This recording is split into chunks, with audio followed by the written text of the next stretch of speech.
couldn't do it. It's not my phone. No. All right, we're going to get started. It is what I want to keep have three special guests, waiting. It's 9 o'clock in Israel. It's almost past their bedtime. So we want to get started. Okay, I am going to mute everybody for now, and I want to welcome everybody to a virtual Temple Beth Kodesh, another one of our programs, which thankfully, because of Zoom, we are able to bring in people to talk to us about the situation in Israel, people who know firsthand what's going on, and therefore allows us the opportunity to share our knowledge with our family and friends back here in America. Back in, I think it was April or so, I teach a class at FAU. And one of my students, Ariana, who's spoken to us also, brought in Bar and two other colleagues from an organization called Diplo Act, which I had never heard of before. And they spoke to the class about what they do. And I've kept in touch with Bar ever since and thought this was a good opportunity, now that she's back home in Israel, to her and her colleagues, Yuval and Shai, to speak to us about Diplo Act, what they do, and certainly, given the current situation, their work is more important than ever. So I'm going to turn things over to them, and we will spotlight all three of you. And I've made you co-hosts so that you can have the ability to put up whatever you'd like to put up as you explain things to us. And when they're done, they'll be more than happy to answer some questions. Okay, so floor is yours. Thank you again so much for being here with us and taking the time and the important work that you do. Thank you so much for having us. I'll start. I'll introduce myself and I'll introduce Diplo Act as an NGO organization. And then each one of my members, Shai and Yuval, will introduce themselves. And then we prepared a presentation to talk about a little about the history of the conflict regards Hamas and the Gaza Strip, and then we're going to share the personal stories of our loved ones that are lost due to the October 7 massacre. So I'll start by saying that my name is Bar. I'm 25 years old. I live in Kfar Saba, Israel. I'm a law student, law and government student at Reichman University in Herzliya. I work with the state prosecutor as a paralegal, and I've joined Diplo Act 3 years ago at my university. Diplo Act is an organization that works to spread the Israeli story and to fight anti-Semitism.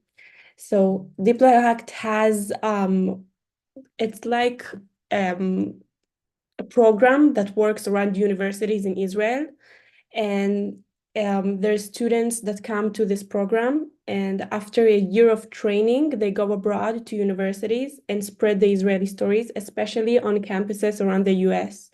I think now is more felt and shown what's happening around the campuses, but it's something that we knew years ago, and that's why from 2018, our NGO sends students to speak around campuses.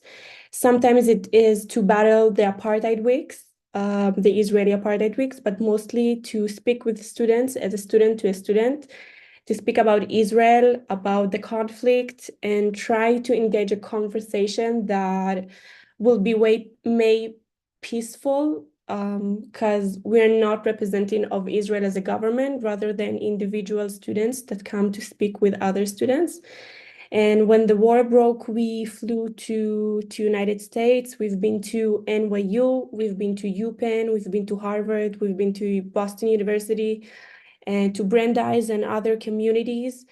And we chose a different approach this time. Usually we speak about the conflict, about Israel and Palestine, and this time we spoke about the Israelis and their stories, because I feel like people tend to forget that there is individuals with feelings, that we're humans. They see us as this strong country, strong, rich country that is very developed in the Middle East. But there's struggles that happen here, and what happened on October 7 was something that I don't think I have words to explain, and I think you guys are feeling it from there. But what we felt here was, I don't know, it's like gates of hell have opened in Israel on October 7. So we flew and we shared the personal stories of the people that we have lost, and that was our approach. and that's why we would love to share with you guys as well, and then we will open up for questions. So Yuval, you can take it from here. Hi, everyone. First of all, thank you for having us. My name is Yuval Tepperberg. I'm 25 years old, and I'm originally from Givatata. It's a small place between Haifa to Tel Aviv. And I also study law and government at Reichman University with Bar. And we both we're 3 years in the Diplo Act organization. I am a granddaughter of a Holocaust survivor, and I'm a 9th generation in Israel. And at my army service, I've been an infantry instructor. I guided combat soldiers on different kind of weapons. And at the beginning of the war, I've been on reserve. And then I flew with Bar and Shai to the delegation, like Bar said. My military service was amazing, and now it's very hard because although it's very relevant what I did, a lot of the soldiers I guided are now in Gaza. A big part of them are lost, and it's very important for us to be with you here. It's on Zoom, but it's better than nothing, to feel close, although we're far away from each other. And thank you all for coming to the Zoom meeting, and can't wait to share the stories with you. So thank you. Shai, do you want to continue? Yeah. Well, once again, thank you very much for this opportunity. We're thrilled to meet you guys. My name is Shai Rubinstein. I was born and raised in Israel. Since I was young and like teenager, I was deeply passionate about Israel and war jury affairs. So I used to be a Jewish agency emissary in the greater Washington, D.C. area for 3 years. Later on, I started my studies here at Reichman University, majoring in strategic affairs and decision making. And I've been very involved with our French subsidiary, Diplo Act France. And in light of the war, I joined Yuval and Bar for our very fruitful and meaningful recent mission to the United States. In my military service, I was training soldiers to become commanders. So I think in less than 3 years, I trained almost 650 soldiers, and they came from so many diverse backgrounds, like Druze, Muslims, Christian Arabs, Orthodox, Mizrahi, Ashkenazi, Olim, people who are like Yuval or others, like many well established in Israel. So I think it was a very good representation of Israeli diversity and how our society here in Israel is amazing and pluralistic. So today, we would like to share our personal stories and our personal tragedies regarding the October 7th massacre. But before that, we would like to give some historic context for the conflict and what was going on and sadly, the United Nations General Secretary said that the massacre didn't happen in a vacuum, and that was a very controversial statement. But I actually agree with that. It did not happen in a vacuum because the long history of the Gaza Strip is full with mistakes and full with, I would say, historical events that sadly some people are not aware of. And just going back in time, when Israel is being accused of 75 years of occupation in Gaza, first of all, it's false. And second of all, we have to look back through time and see the historical context and the historical facts. So I would like to address this timeline. And first of all, relate to the fact that between 1948 and 1967, for these 19 years, the Gaza Strip was under Egyptian control, meaning that Israel was not involved there. some of you might remember that period, and the Egyptians didn't treat the Gazans well. They didn't offer them any social services, any proper conditions. So I think it's worth mentioning that, because when people blame Israel in what's going on in Gaza, I feel that they hold Israel to a double standard, because there is also a rule for Egypt, especially that Egypt shares a land border with the Gaza Strip, land border of approximately 8 miles. And currently, the crossing and checkpoints are being used to deliver goods from the Egyptian side to the Gaza Strip. So I feel that it's worth mentioning these 19 years of Egyptian control over the Gaza Strip. Then in 1967, I guess some of you remember that as well. Uh, Israel, won the Six-Day War. What a miracle of winning six Arab nations, three Arab militaries, in addition the Iraqi military as well.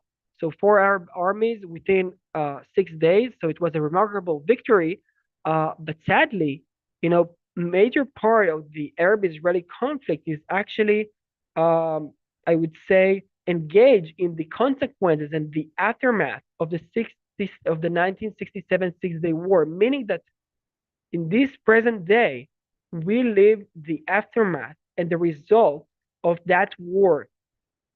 And during the period of 1967 through 1993, Israel fully controlled the Gaza Strip, and it was responsible for all what was going on there.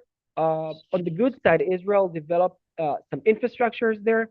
For instance, the El Shifa Hospital, which is the largest hospital in the Gaza Strip, was mainly built by Israel.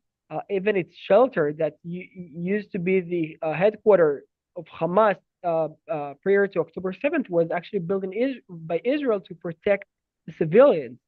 So it's another example of how Hamas uses its own population as human shield in a very manipulative way.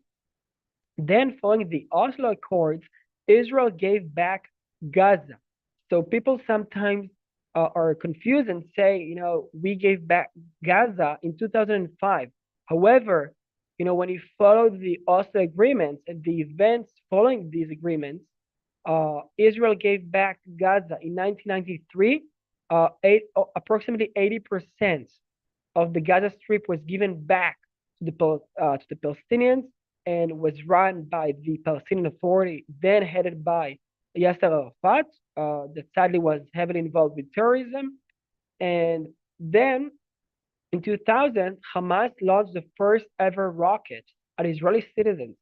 So, as you may know, we have been dealing with rockets being launched and fired at Israeli innocent civilians over the past 23 years. Then Israel completes its full delegation. Israel completed its full disengagement from Gaza in 2005. So Israel completely left Gaza. That 20% that was left from 1903 from the Oslo Accords. And in 2006, Hamas wins elections. So in 2006, the Palestinians had elections. They went to the polls, and that was highly encouraged by the United States. And following the results of these elections were that Hamas was elected to power. So Hamas, which is a terror organization, was elected by the Palestinian people, and they favored Hamas over the Palestinian Authority, which is a more, I would say, moderate or pragmatic body. Obviously, it's not perfect. It has many issues, and there is currently a great debate about it in Israel, like what should we do in the day after the war. But if we have to compare, and just talking basic, one-on-one facts, Hamas is a terror organization that its goal, I'm going to relate to that momentarily, is to destroy the state of Israel. We saw that sadly on October 7th. The Palestinian Authority is somewhere in between. Like, they try to attack Israel mostly on the international arena, like the United Nations or the ICJ, the International Court of Justice. However, sometimes they cooperate with Israel, but sadly, Hamas is the complete opposite from that. So before I move on our timeline, let's just talk about who is Hamas. Hamas was founded right before the first Intifada in 1987. Hamas means enthusiasm in Arabic, or heroism, and fanatism. So, I think the name really represents what this movement or this terror group stands for when it comes to fanatism. And Hamas views the entire Holy Land as what is as Judenrein, which is a Nazi term, means Jew free. So the goal of Hamas is to make sure that Israel will be wiped out in the entire land of Israel, in the Holy Land. There will be no Jews, and sadly, we saw that 10 weeks ago on October 7th. And they call for a struggle, a violent struggle against Israel, uh, in light of all what is forbidden according to Islam. So to conclude the values of this very extreme and radical terror group, their goal is first and foremost wipe out the state of Israel and make sure that our historical homeland, the land of Israel, will be Judenrein, Jew-free.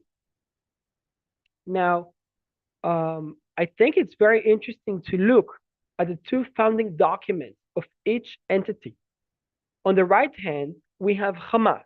And according to the Hamas chapter, the kind of declaration of the establishment of Hamas from 1987, they say that there is no solution for the Palestinian question except through jihad. What jihad means?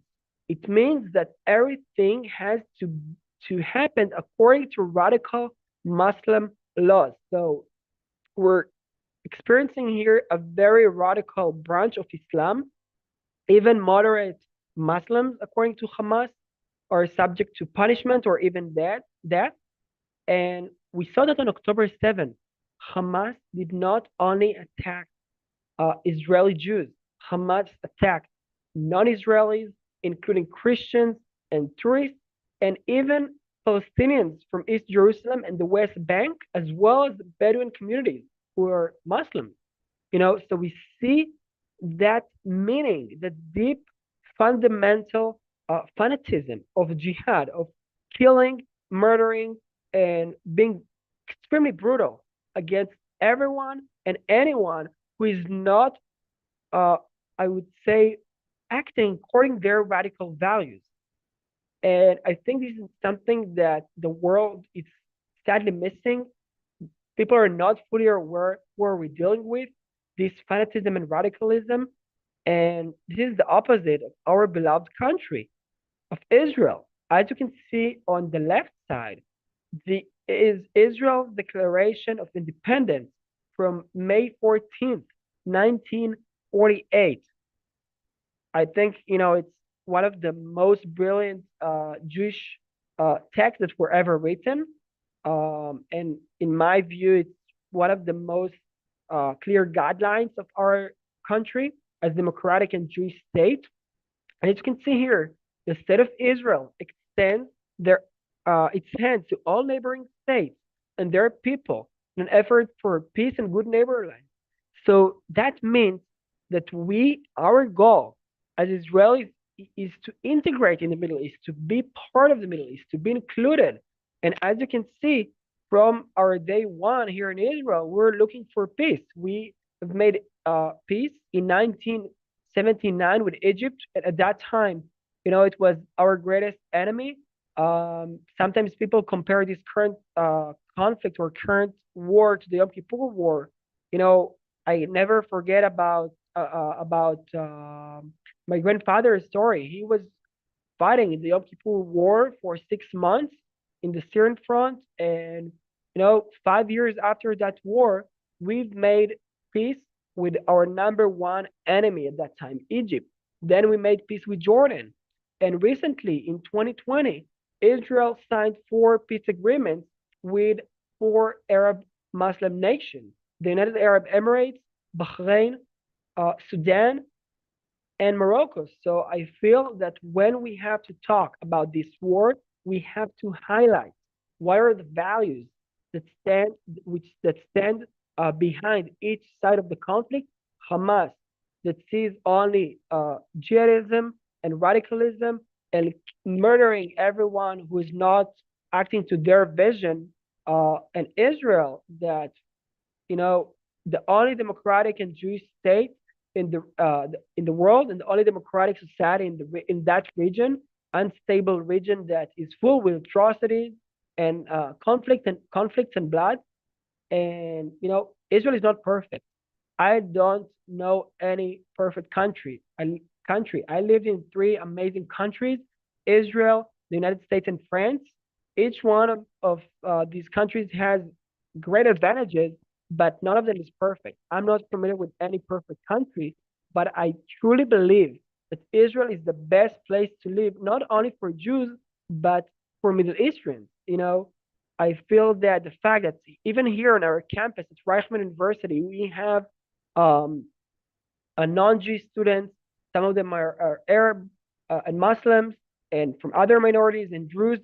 We feel we live here side by side with many people, and the fact that Hamas tries to kill everyone who is not acting according to their jihad and jihadism and fanaticism is just a shame, and I think it's worth highlighting that.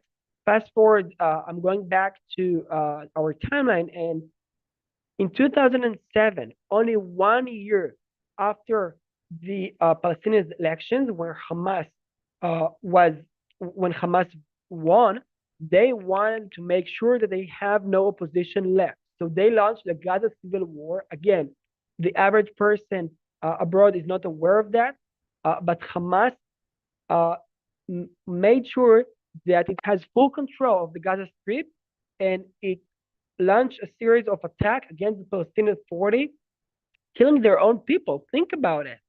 Hamas was killing Palestinian people who worked for the Palestinian Authority. Some of them were just dealing with social services and taking care of the local population. And this is again that radicalism, that fanatism and jihadism that everyone and anyone who is not acting exactly and precisely according to their vision is subject to death. And we saw that in 2007 when they were slaughtering their own people.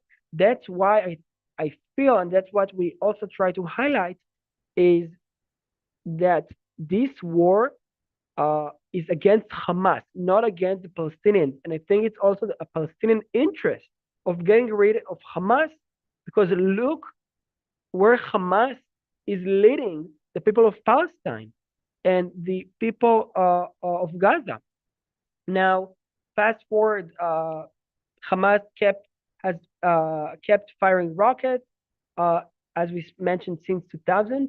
And then in 2014, we had Operation Protective Edge, when Israel responded to a series of attacks from Gaza after Hamas in the West Bank captured 3 innocent Israeli teenagers, all of them under 18. So, kind of repeating their manipulation and their ruthless actions of capturing Israeli civilians.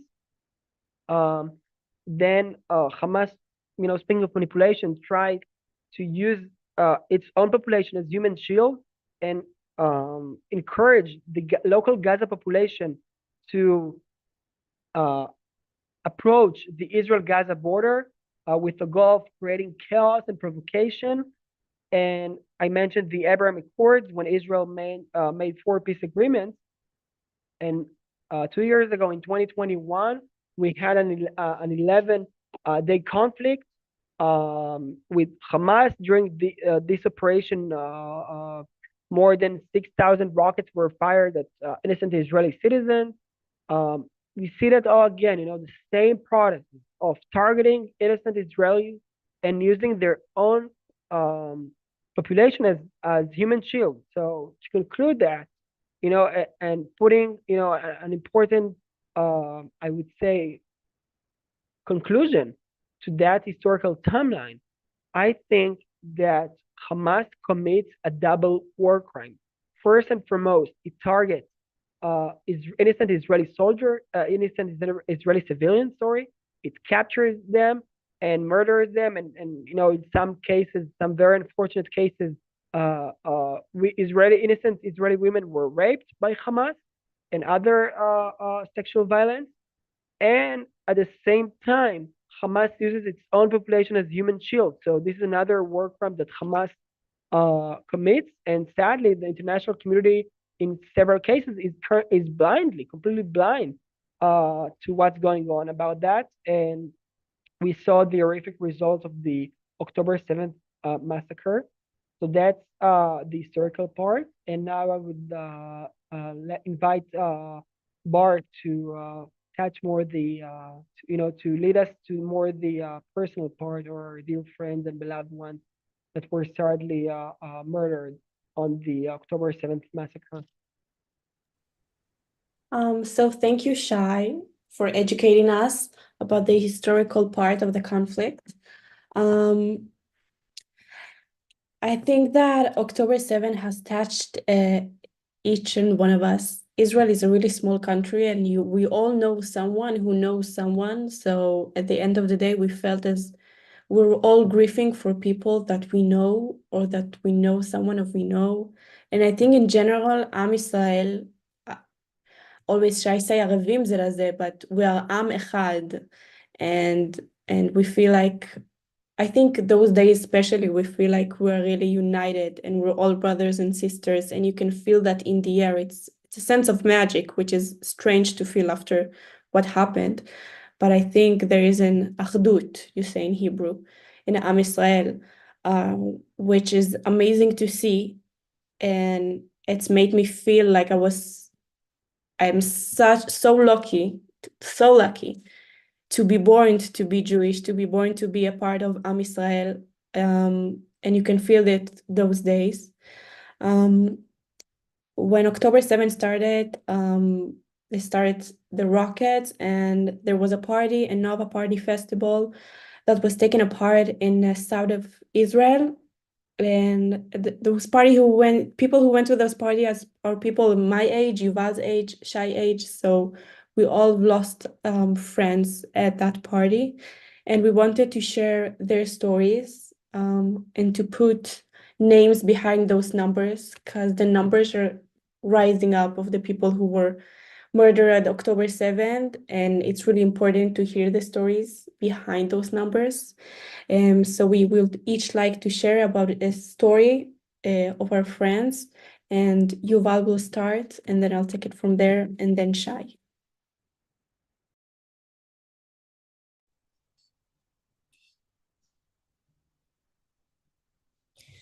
So, like Bar said, the October 7th massacre was, I think that we all are still trying to put it in words, and I'm not sure that I'll be able to put it in words. And it's important to put the names behind those numbers and the stories behind those names, because each person that was murdered and is not physically here left something here, left his spirit here. And our goal is to let their light keep shining. So I'm here to talk about my friend Noam Shalom. Noam went to the party like all the 3,000 other young people. They came to the party. They came to celebrate life. They came to dance. And she went with her best friend, Bar. And around 6:30 a.m., that was supposed to be the peak of the party. But instead, there was a missile attack. And in Israel, when a missile attack is starting, we know what we need to do. Like we're familiar with it. We need to first to seek for a shelter. And if we don't find one, then we need to lay on the ground and wait a couple minutes till the attack will pass. So that what Noam and Bao did. They lay on the ground, but when they got up, it was too late because the terrorists already surrounded the party area. There was a group of people that managed to escape from the party area and seek in trees and bushes, but Nom couldn't. It was too late for her. But she did run to one of the production's trailer and she hid there. That place we got the first signal of life from her. And a couple minutes afterwards, she heard the terrorists. She heard like a gun shooting, and people talk Arabic, and like we're not familiar with that. We know what to do with missile attack, but this, like, we never experienced anything like that. So it was an organized party, and there was a lot of ambulances in the area. So she just ran to one of the ambulances with her friend, and she found her safe place there. And she was there until she heard someone outside the ambulance screaming for help because she was shot in the leg.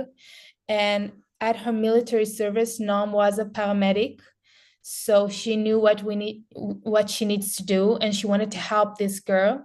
So she took a decision to get out of the ambulance and to take this girl with her. And that where we got the last signal of life from her. And we just know that she tried to help this girl. We don't know if she succeeded to do it, but we just know that she took a decision to leave her safe place to save another person that she didn't know. And Noam was missing for a week. We didn't know if she's alive, is she dead, is she in Gaza? We knew nothing. And her family, she just stayed so optimistic. Like when a good friend of Nom asked Nom mother, what does her guts tell her? Like, where's Nom? She said, don't worry, I'm sure she's under an orange juice, drinking and under an orange tree, drinking the orange juice. So that her family really believed that she's gonna be here any minute, because she was a girl that just get along anywhere. But 7 days after, we found out that she was murdered, and her body was found 7 days after. So you can only imagine. But I don't want Nom to be remembered like in this light. I want her to be remembered as the person she was, and by the light she spread in the world. And she always laughed. She always danced, like in front of the camera, and threw party around the world. And she just loved life so much. She's been through some big process with herself just before she was murdered, and she took a decision to fly alone to a trip because she wanted to discover herself and to learn to love herself. And when she got back, she opened an Instagram page called Self-Love Club, where she every day she posted posts about self-love and motivation sentences. And she was one of those person that she could just send you in the middle of the day, like, Yuval, thank you for being such a good friend. I love you so much, even if we haven't spoke for a month. So that who she was. And when I look at her, I say, okay, so she's not here, but what can I take from this? How can I keep spreading her light? And I'm just trying to be a better person and to tell all the people I love them, because nobody knows what is going to happen tomorrow, and to love myself and to cherish those small moments. She died at the peak of her life. She just was so grateful for the life she had, for her family, for her job, for everything she did. She did from a deep place at her heart. And that is how I want you to remember Nom. And thank you for listening. Bar, You want to continue? Yeah, so I will speak about Jonathan Chaya Zulai. Jonathan went to the party to celebrate with his friends, and at around 6:30, the missile attack started. And as Yuval mentioned, it's not something new, it's something that we are used to. It happens all the time in Israel. So they seek for a shelter. They ran to one of the kibbutzim to find a shelter. He took a place there. And then something was that we're not used to happened, and he started hearing people speaking in Arabic, gun shooting, and then he knew something was different. And he immediately called his mom. Jonathan's father died 18 years ago, so he only has his mom. His mom was abroad that time, she wasn't in Israel. He called her in video chat and he told her, Mom, I love you. I'm sorry that I couldn't save myself. And please be happy and be united with my brothers. That's all I have to ask. But please be happy. That phone ended, and the terrorist came to the shelter that he was held. They kidnapped his best friend Elia to Gaza, who is still there. We haven't had a sign for life from him or any sign at all. They took few of the girls were there and they raped them, and then they threw 2 grenades inside the shelter, and the second grenade was the one that killed Jonathan. We didn't know anything. Only about 5 days later, we found out the full story because it was such a chaos and so many people died that day. So we had this hope those days that he managed to run away. First, we thought maybe he was kidnapped to Gaza, but at the end, we found out that he was dead. And his name is Jonathan Chai. Chai means life. Jonathan was named after Jonathan Netanyahu, which is Bibi Netanyahu's brother. Jonathan's father was Bibi Netanyahu's driver. And when Jonathan was born, he was named after Jonathan Netanyahu, actually Bibi, his godfather. And they added the name Chai to his name because they wanted to choose a different destiny for him. Not like Jonathan Netanyahu, they want a destiny of life. And Jonathan was full of life. I've met Jonathan at my military service. I was a Mashakitash, which is a social worker on a combat unit named Kfir. And Jonathan was one of my soldiers, and I had about 300 soldiers, but there was few of them that I really remember. And I always say, it's like this teacher that has this really enthusiastic, problematic kid, but she loves the most. So that was Jonathan for me. He did so much trouble, but he was the funniest person ever. And no matter how harsh things got in the military, and they were on the field, they weren't at home for 3 weeks, in the battlefield, he was always happy, always smiling, always making jokes, always singing. He was high in every meaning of that word. He was full of life.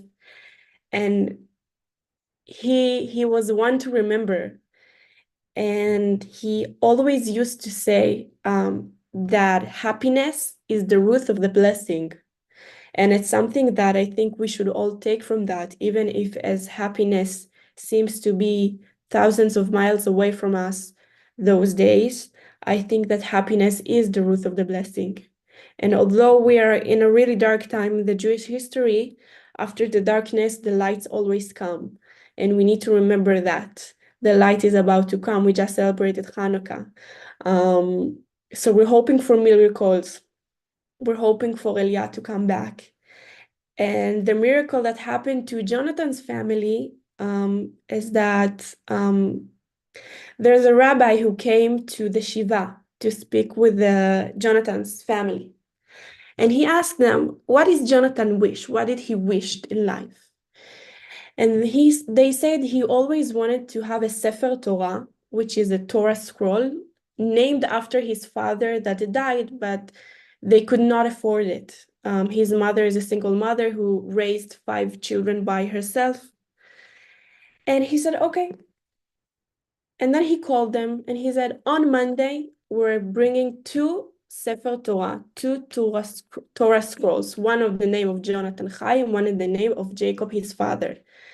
Now, to write a Sefer Torah takes a lot of time, but it was a miracle that they made it happen in 5 days. And after that, they've decided to take this Sefer Torah and to go to each one of the hostages' house and bring the Sefer Torah inside and pray for them to come back. So that's what his family is doing in the name of Jonathan, which is really emotional and really, it's really what Jonathan did. We always feel like he's present always, although he's not here with us, but with his spirit, we can feel it at those little things.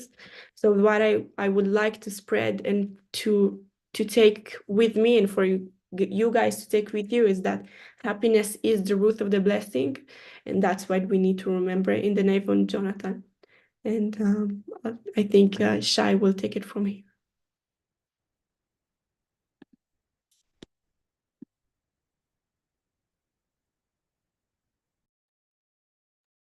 Thank you very much, Mark. תודה רבה, תודה to you both as well. I think, our personal stories are Shy, excuse me, Shy, we're having Yeah. trouble. Okay. Can you hear me now? Yeah, maybe the Mossad is on the line. Maybe the Mossad is on the call. That's why we have these issues, right?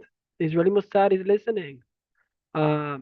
Back to serious mode.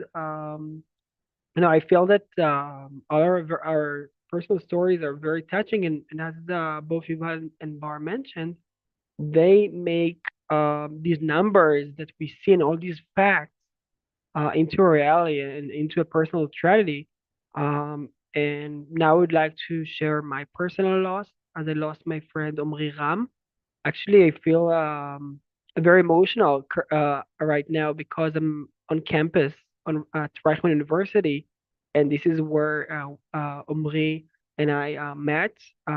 We were both studying here last year, and on behalf of Reichman University, we moved to Paris, France, to study abroad there.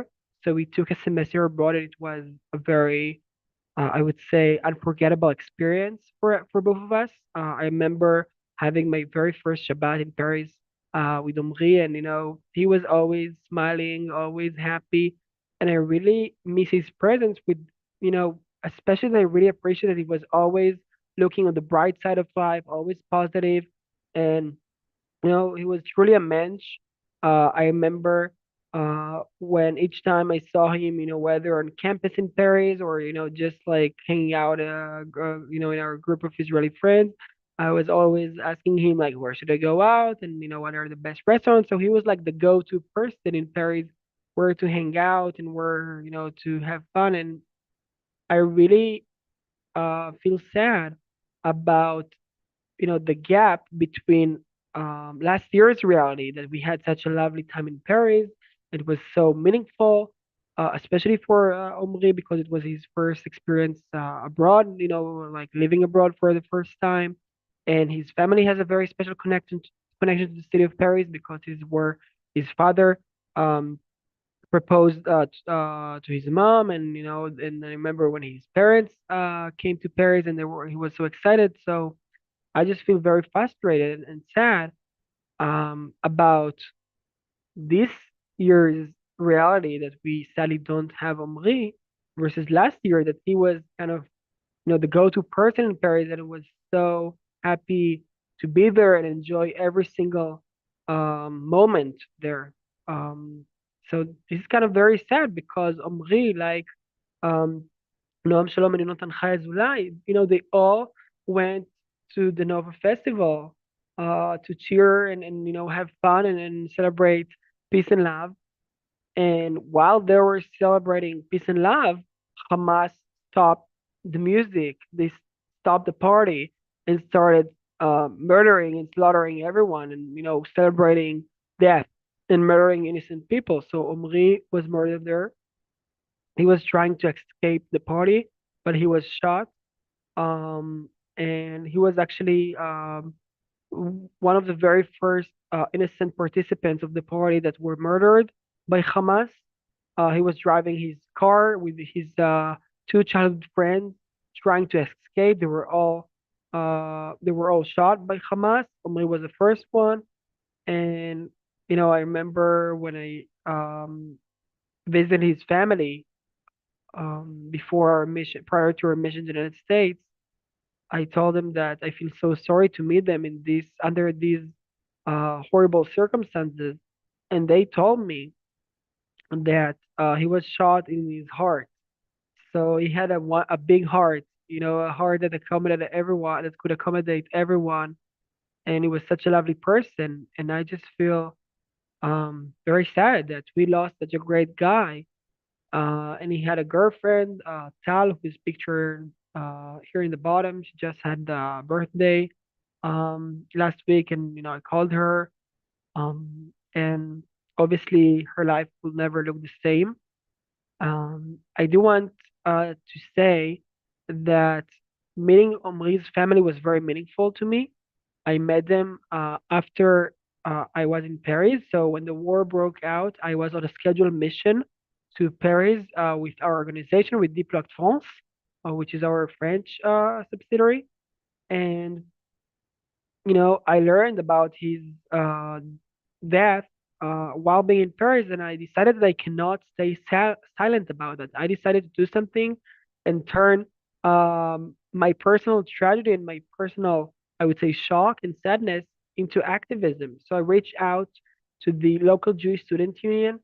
I was very involved there last year. I was a board member, so I just decided to reach out and see what we can do. So I spoke with my friend who is the president of the Jewish Student Union, and we decided to reach out to the administration of our university, to Sciences Po, and we told them like that we lost a friend who was studying at Sciences Po last year, and we have to do something about it. We couldn't stay silent about it, and we asked them to have an official vigil on campus for him.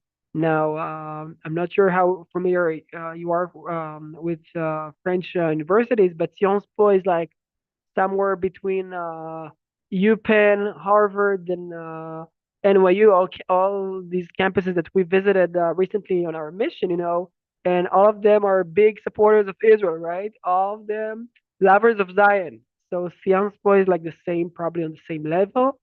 Um, and we weren't sure what's going to be the response, but they said yes.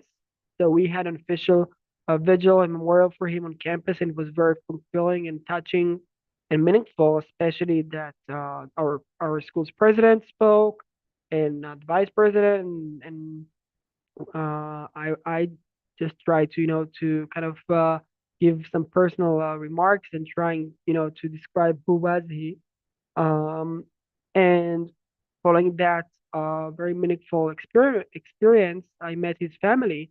And to conclude, I just want to share with you what his father Menashe told me. And think about it. A father that lost his elder son told me the following thing: that he wants to make sure that the death of his son will make our country and our society better. He wants to make sure that after this war, everyone will be able to celebrate, to go to music festivals, to cheer up without any difference of faith, religion, or origin. And I think this is something that kind of touches me personally, and I'm sure you could connect to that because I feel that after we win this war, we have to make sure that Israel will be secured, will be safe, and everyone from all over the world could party again and dance again as we um, celebrate life and we value life. I think it goes back to our Jewish tradition and our Jewish history and values of, appreciating what we have and choosing life over death. And this is the way that I want to conclude introducing my friend, honoring him and honoring what his father Menashe said. I think it's very meaningful.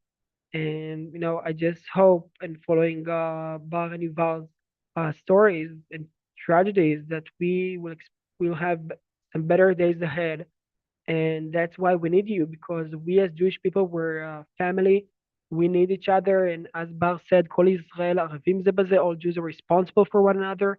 So we absolutely thank you for your solidarity and for your support. I think it's very vital nowadays. And I'm sure that it's not easy for you guys. I'm sure most of you have visited Israel. You may have relatives and friends, so I'm sure it's not easy for you, and we're here to support each other. That's why we're here tonight.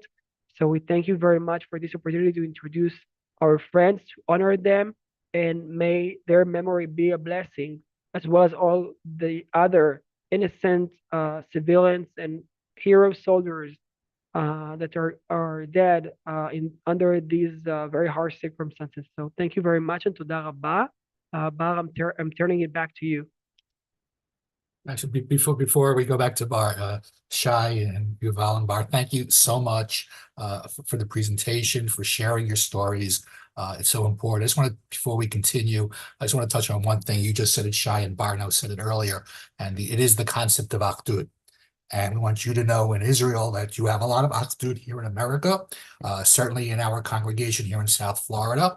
For those of you who also don't know, Rhonda, Izzy, and I, and Lou were at an Israel Bonds event, and they said that since October 7th, they've raised $1.4 billion from all over, and it's just showing that we are Am Yisrael, we are one people wherever we are. So again, thank you for everything that you do, for being here with us. And Bart, go ahead. No, I just wanted to let you the stage to speak on. So I think you made it a great Achadut speech, which I always love. And if you want to open up for questions, or do you want to say something? Yeah, okay. Well, let's go to questions. If anybody has a question, raise your hand. I will put you on the screen. Rhonda? I don't have a question. Oh. No, I have no question. I want to tell you that since October 7th, I think we've all been so worried about the future of Israel, but I'm not worried anymore because of you. I'm so impressed with you. I so admire you. I just know that, we're old, so we don't know what's going to happen, but I'm not worried anymore because Israel is in good hands. Rhonda? Thank you so much. First of all, thank you for your words. It's so much meaningful, and this what gives us the drive to do this. But not only us. I can tell you that the minute that the war broke, I think all of my friends, all of the people from my university, I think every single person in Israel just volunteered to help and do something. To go to reserve, there was 150% people who wanted to go to, like, there was no need of any other soldiers, but people came and volunteer. I went to volunteer at, well, there's lots of people that were evacuated from their houses because they lived in south of Israel, to hotels here in places where I live. And they started putting notes on Facebook chats. Hi, we need donation of clothes, of toys, of baby things, because they were just taken from their houses from October 7 and these hotels. And I came with a suitcase full of clothes, and they told me, no, we don't need it anymore. There's too many things. And the Facebook ad was only like an hour ago, and so many people came to help. And at that time, I felt, wow, this country is in really good hands. We are in a generation after generation that we will make this country great. We are taking care of it. We are a people's country. And I really feel really lucky to be a part of Am Israel. And I think that's what it's really felt here in Israel. So really thank you for your words. Yuval, you wanted to add something, I think? No, actually you said it already, but I just wanted to say thank you for your words, because like you said, that now you don't worry anymore. Like, those words are what giving us the strength to continue to do what we do. And thank you so much, really. Thank you, Ron. I think Ruth?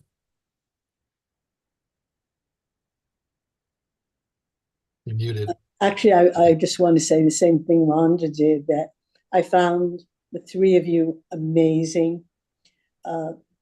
You give us here in America so much hope. We worry for you so much. And I just want to say thank you so much. Hey, Ruth. Thank you, Ruth. Thank you for your words. Anybody else? That's you. Questions? Anybody? Lou? Okay. If you're gonna raise your hand, you gotta raise your hand on the little app thing on the bottom, because unless that, I can't see you. Unmute yourself. Lou? Lou? Rabbi Herb over here, if you want. Okay, after Lou.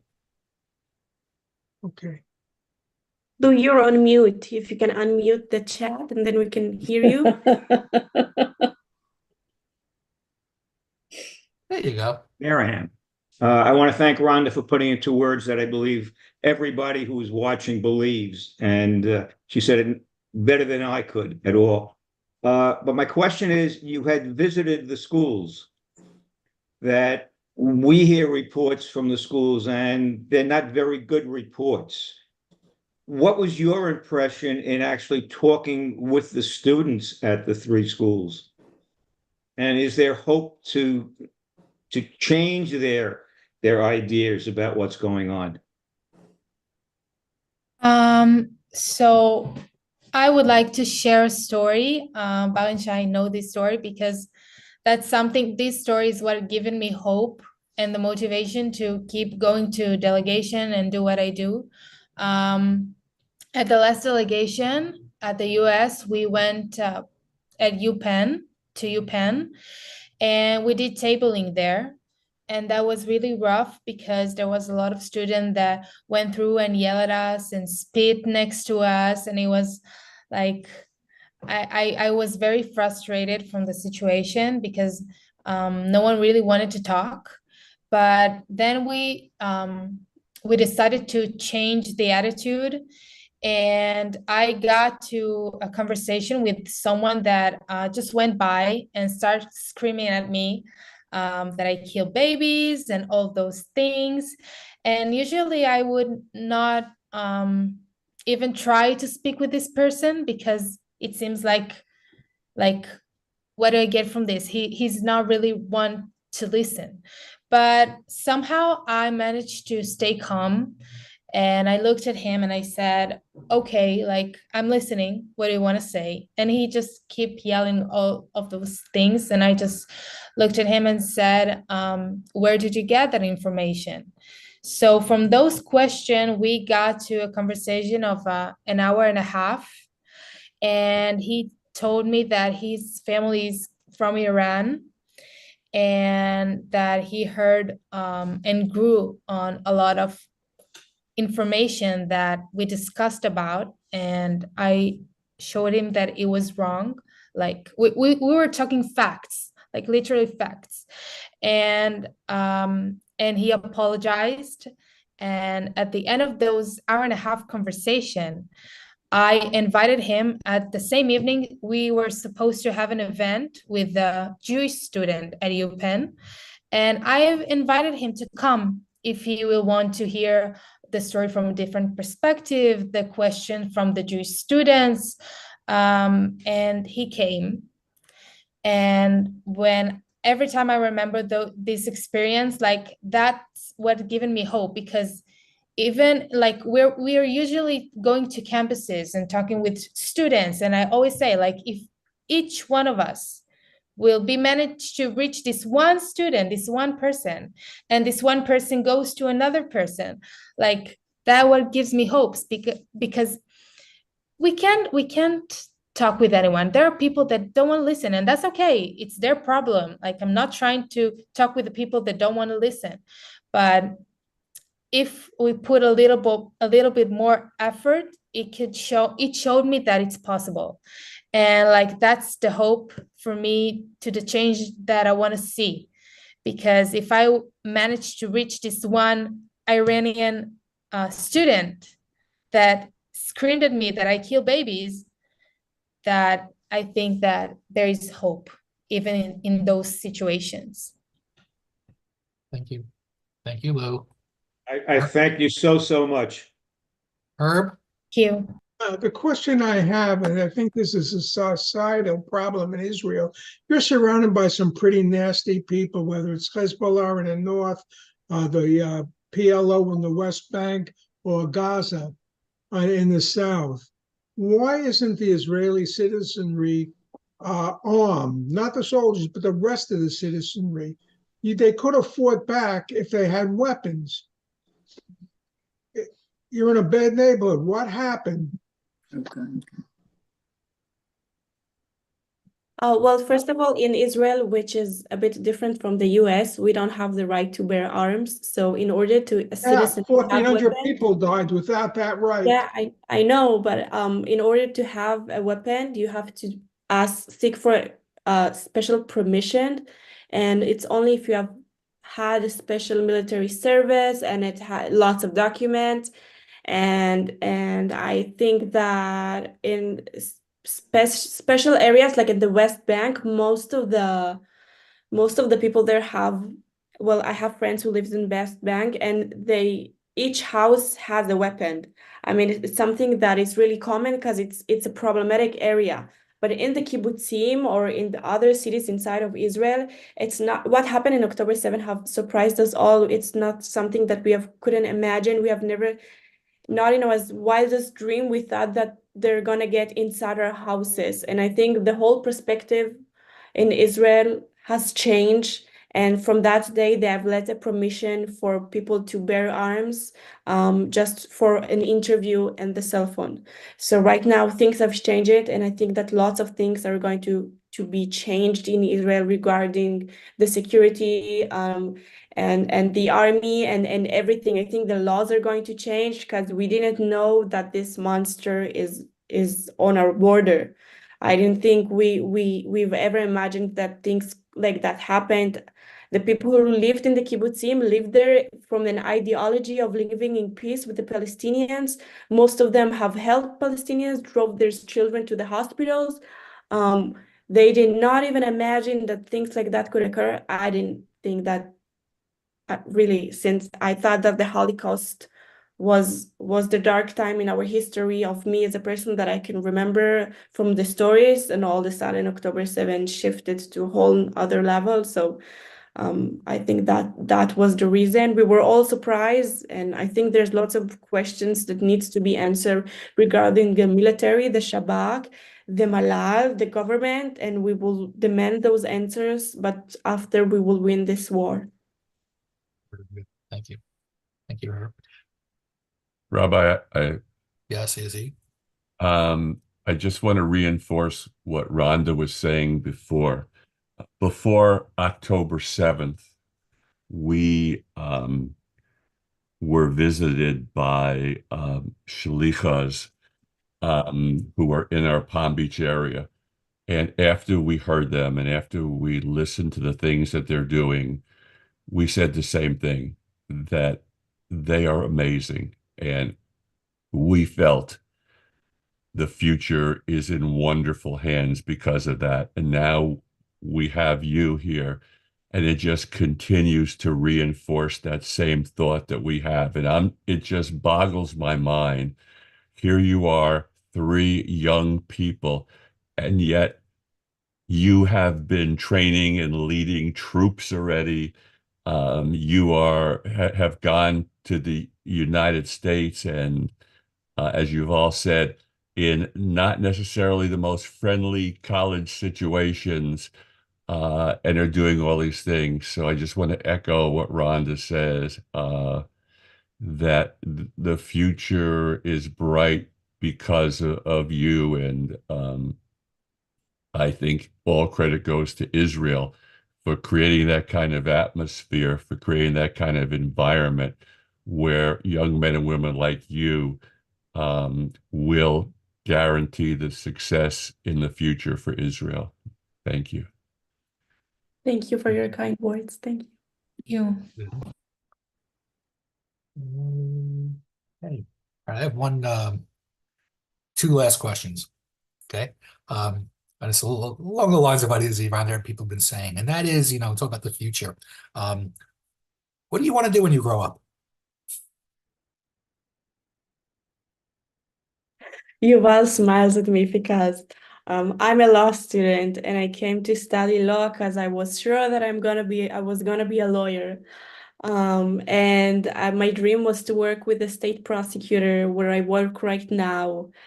And when I joined Diplo Act and I've been this year to lots of delegations around the US, and I've been also in Denmark, in Copenhagen with Yuval. And all of a sudden, I felt that I'm getting a meaning to my life. And I think that what I would like to do in the future is, if I imagine myself, is that in the future I'll be speaking about Israel, is that I'll be fighting anti-Semitism, is that I want to become a diplomat of Israel and to strengthen communities around the world, the Jewish communities. I've always wanted to battle the anti-Semitism and the false allegation against Israel, but now I think I have a dream to get the communities around the world to be proud of the Judaism, to be proud of the fact that they're Zionists. And I think that this is my life mission now. And so if my dream was to be a lawyer now, it's changed it. And I think those days I can feel it more. So this is my dream. Yuval or Shai? Well, I'm not specific as Bar. I'm still trying to find myself in this, but I feel like when I started the law and government study, I joined Diplo Act, and that like gave me a new world that I feel so it's empowering me, and I feel like it's making me like a better person and a person I want to be. So I don't know exactly what I want to do. Like I always dreamed to be like in the security, like the Mossad, the Shabak. And there's a chance that this is the path I will go to, but it doesn't matter because I know that no matter what I will do, I know for sure that I will always continue to speak for Israel and to do this.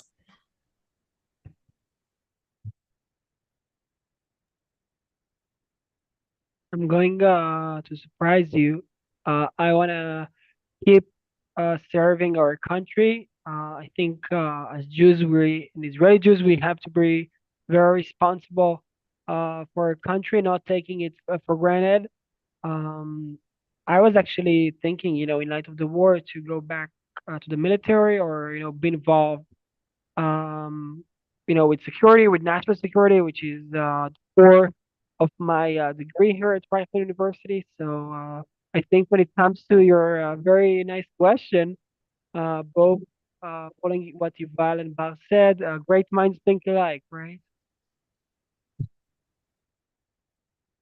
Thank you. Okay. I have another thought. If there's one message we can take, that we can share with our family and friends and people that we come across here in America, what would it be? What can we do? I would like to say that be proud of your Jewish identity. I think there's lots of youth and young students that at this moment are hiding their identity because they're afraid. And I respect that they're afraid, but I don't think we live in times where you should hide your identity. Embrace it, spread the Israeli story, spread this kindness. Jewish are supposed to be Or LaGoyim. So I think it's a part in history that we can feel this way stronger.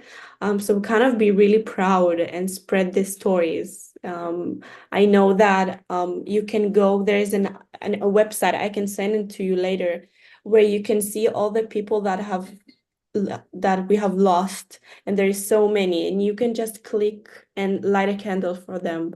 So I think it's also to honor their memory, and I think it's really meaningful and significant. So I like every few days I go there and I light a candle for a different person, even though I don't know him, but I read his story and I respect his memory. So I think it's another thing to say. Yuval, Shai, if you want to add. I think that Bar said like the main things and the main message that we all want to say and to move forward. I will only add that I think that a strong message is that Am Yisrael Chai, and that we need to stick united and to be together. And I know maybe we're here in Israel in the actual war, but even like in the US, when we came back a month ago from NYU, and we heard like we just it wasn't only on NYU, but we heard there about incidents that happened, and there is a different war that happening at the US as well, and it's hard, but we need to stay united and strong, and Am Yisrael Chai. Let me just add, following what Bar and Yuval said, and I really feel, connected and totally agree to their meaningful thoughts that I feel, following our national anthem, Tikva. So let me just say that our hope is not lost yet, and seeing the wonderful people and the unity of the people of Israel and the Jewish people and the Jews in America, and so many wonderful students that we met on 8 different campuses that we visited during our mission. I feel that there is a lot of hope, although the reality and the situation are very challenging, but there is a lot of hope. And when I see wonderful friends like you, and when I see students and other Jewish community members and leaders and people who just want to do whatever they can, I'm very hopeful that things would look better. And following what my friend's father said, what Omri's father said, we definitely deserve a better future, and each one of us has to do whatever we can that to make it happen. So here we are with you, and thank you again, Rabbi, for bringing us and having this very nice get together. It gives us a lot of strength, and I hope and I feel that the feeling is mutual. So thank you all for joining, and we wish you all the best on behalf of all the people of Israel. Thank you again. Thank you so much. Toda Rabba. Laila Tov. I was going to tell you one thing. If you ever come back to South Florida, Bar's been here. Please look us up. Bar and I talk all the time. She knows where to find me. And the guys, I just followed you on Instagram. So you're always welcome. You can stay at Rhonda's house. She's shaking her head, yes. So and enjoy everybody else here. You have a place to stay, and we look forward to seeing you again. B'hatzlacha, and thank you for being here. Thank you for everything you're doing. We continue the best, and to everybody, we say Am Yisrael Chai. Thank you all for being here. And the program's on YouTube, so it's always people can share it and come back again. Okay? So again, thank you for being here, and Laila Tov. Laila Tov. Laila Tov, thank you so much. Toda.